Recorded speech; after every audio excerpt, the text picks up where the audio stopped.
صحابی سے روزے کی حالت میں اپنی بیوی سے ہم بستری ہو گئی۔ مسئلہ یہ ہے کہ روزے کی رمضان میں کے روزے میں اگر زوجہ سے ہم بستری کر لے،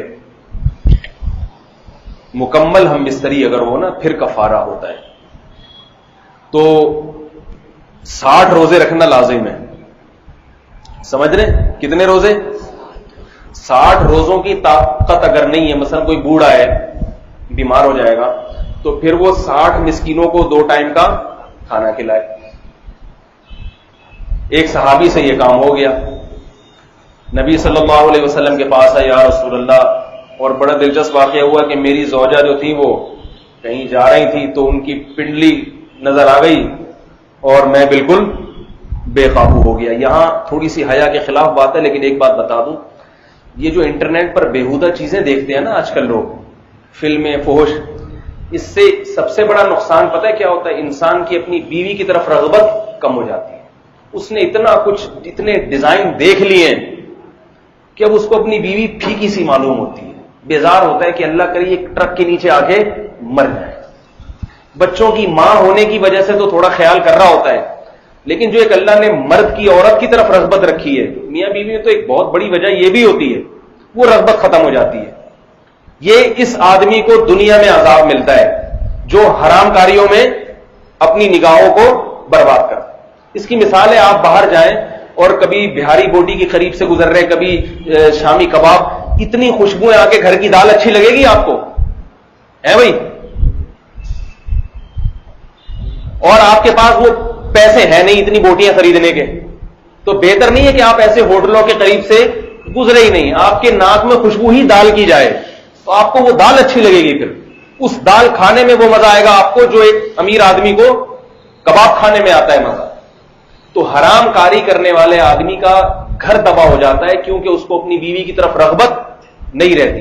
اب دیکھو، صحابہ کرام نظروں کی حفاظت کرتے تھے، تو زوجہ کی پنڈلی نظر آئی ہے، وہ کہیں پانی وانی میں کہیں گزرنی ہوگی تو انہوں نے اپنی پائنچا تھوڑا سا اوپر کیا تو وہ پنڈلی نظر آئی، تو بے صبری، یعنی مطلب یہ کہ برداشت سے باہر معاملہ ہو گیا۔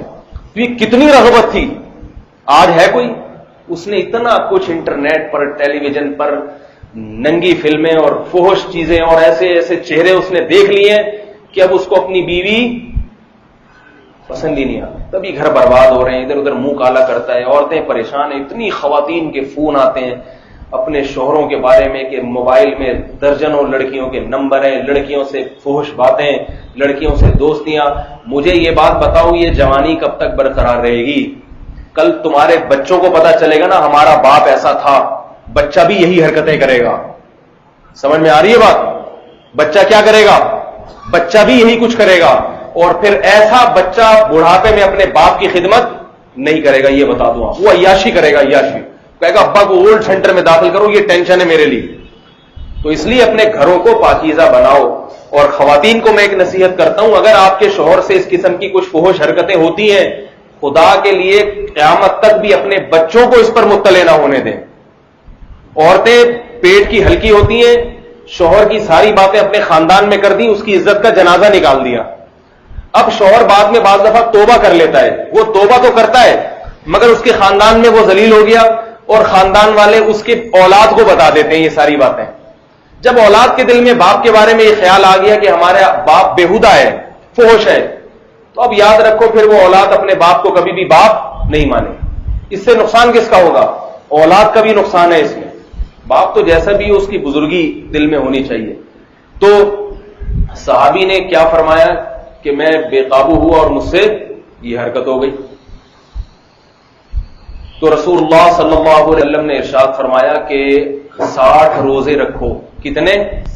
60۔ انہوں نے فرمایا یا رسول اللہ اس کی استطاعت نہیں ہے۔ فرمایا 60 مسکینوں کو کھانا کھلاؤ۔ فرمایا اتنے پیسے نہیں ہیں، خود مسکین ہوں، اب کیا کریں؟ قرآن حکم تو یہیں تک ہے کہ جب پیسے آ جائیں تو کر دینا، صبر کرو۔ لیکن آپ صلی اللہ علیہ وسلم نے یہ سوچ کے بھی تھوڑی سی تو سزا ملے نا ان کو، چلو وہ تو جب اللہ صحت دے گا 60 روزے رکھ لیں گے، پیسہ دے گا تو 60 غریبوں کو کھانا کھلا دیں گے، لیکن تھوڑی سی فی الحال سزا ملنی چاہیے۔ تو آپ صلی اللہ علیہ وسلم نے صحابہ کرام سے فرمایا بھائی کچھ صدقہ، ان سے فرمایا کہ کچھ تھوڑی سی رقم صدقہ کرو، انہوں نے فرمایا کچھ بھی نہیں ہے. تو آپ صلی اللہ علیہ وسلم نے صحابہ سے فرمایا کہ ان کو کچھ پیسے سب جمع کر کے دے دیں. سب صحابہ نے تھوڑا سا ان کے لیے چندہ کیا، ان کو ہدیہ دے دیا، یہ لوگ. آپ صلی اللہ علیہ وسلم فرمایا جاؤ مدینہ میں کسی مسکین کو صدقہ کر دو، یہ رقم تمہارے بھی نہیں ہے، لوگوں نے جمع کر کے دیے، چلو لوگوں کے پیسے لے لو اور جا کے کسی مسکین کو صدقہ کر دو. تو صحابی کہنے لگے یا رسول اللہ اپنے سے زیادہ مسکین کو صدقہ کروں؟ مطلب یہ کہ میرے سے زیادہ تو کوئی مسکین مدینہ میں ہے ہی نہیں. آپ صلی اللہ علیہ وسلم مسکرانے لگے، فرمایا جاؤ کھاؤ اور بیوی بچوں کو کھلاؤ. غلطی بھی ہوئی اور پیسے بھی آ گئے. تو یہ نبی صلی اللہ علیہ وسلم نے ان کے ساتھ محبت کا معاملہ کیا. تو ایسے مساکین کو نبی حکم کیا دے رہے ہیں؟ صدقات و خیرات کا. قرآن حکم کیا دے رہا ہے؟ والدین پہ خرچ کرو، رشتہ داروں پہ، غریبوں پہ، مسکینوں پہ. کیوں بتا رہا ہے قرآن کہ بھائی جتنے ہو اسی میں سے کر دیا کرو، اسی میں سے کر دیا کرو. حدیث میں آتا ہے رسول اللہ صلی اللہ علیہ وسلم نے فرمایا اتقوا النار ولو بشق تمرۃ، جہنم کی آگ سے بچنے کی کوشش کرو. یاد رکھو اللہ کے غصے کو صدقہ جتنا ٹھنڈا کرتا ہے نا، اتنی کوئی چیز ٹھنڈا نہیں کرتی. جب کوئی انسان گناہ کرتا ہے نا، اللہ کو غضب آتا ہے، تو اللہ کے غضب کو ٹھنڈا کرنے کے لیے سب سے بہترین نسخہ کیا ہے؟ توبہ تو ہے، توبہ تو فرض ہے. توبہ کے علاوہ دوسری چیز صدقہ کر دے، کسی غریب کو کچھ پیسے دے دے، اس سے اللہ کا غضب، غصہ کم ہوتا ہے اللہ تعالیٰ.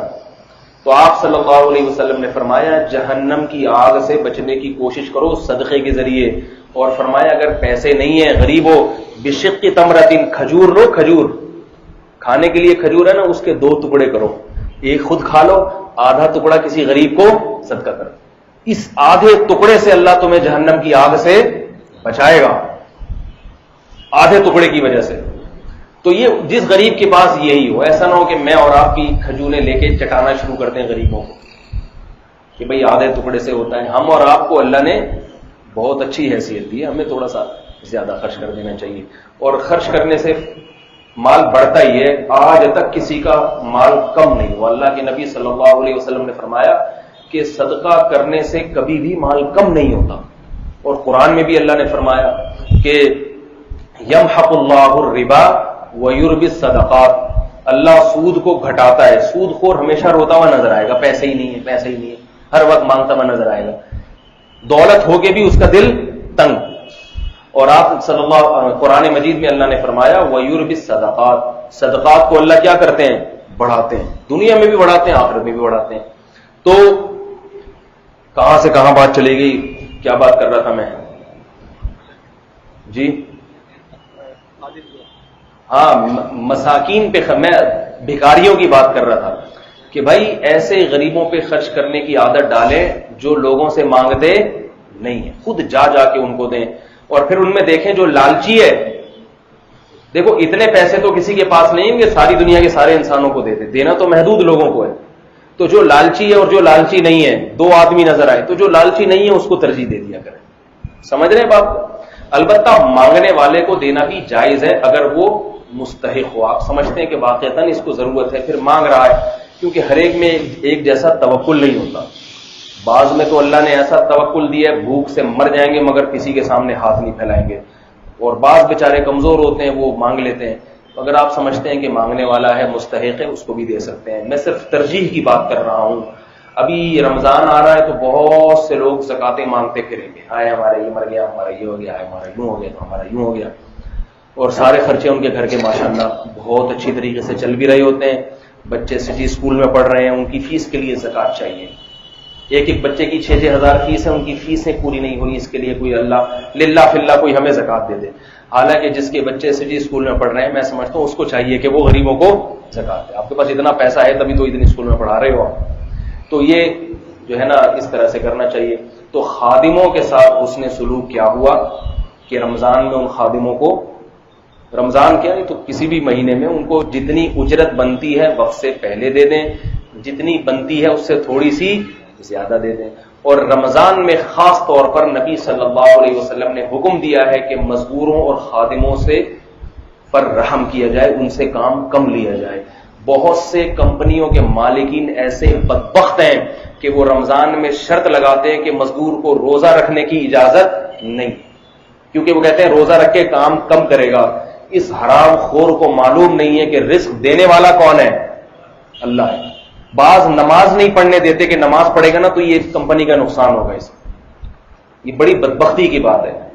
تو اور سعودی عرب میں کیا ہوتا ہے؟ سعودی عرب میں، عربوں میں، جو میں بار بار بتاتا ہوں نا، کچھ صفات بڑی اچھی ہیں عربوں میں. ایک سخاوت، رمضان میں عربوں کی سخاوت دیکھو کبھی جا کے، وہاں پتہ چلتا ہے کہ ان آیتوں پر اصل عمل عرب کرتے ہیں. رمضان میں وہ کیا کرتے ہیں؟ خوب جو ہے نا اپنے مزدوروں کو اور ملازمین کو سہولت دیتے ہیں.